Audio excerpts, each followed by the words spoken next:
সন্ত্রাসীরা। মুসলিমদের সবচেয়ে বড় শত্রু হচ্ছে ইহুদি এবং মূর্তি পূজারীরা। কোরআন বলছে মুসলিমদের বিশ্বাসীদের সবচেয়ে বড় শত্রু হচ্ছে ইহুদিরা। এটা বলেনি যে মুসলিমদের যুদ্ধ করতে হবে ইহুদিদের সাথে, এর মানে এটা না।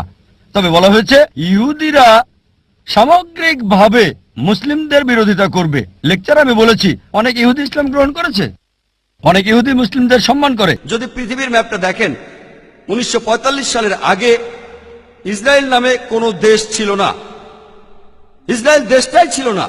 এই ইহুদি দলগুলি, এই দলগুলিকে সন্ত্রাসী বলে ডাকতো ব্রিটিশরা। তারা একটা ইহুদি রাষ্ট্রের জন্য লড়ছিল। পরে তারা শক্তি দিয়ে ইসরায়েল দখল করে আর প্যালেস্টাইনিদের তাড়িয়ে দেয়।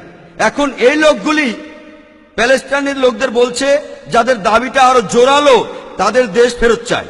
এখন তাদেরকে সন্ত্রাসী বলে ডাকছে ইসরায়েলিরাই। হিটলার ইহুদিদের বের করে দিয়েছিল। হিটলার 60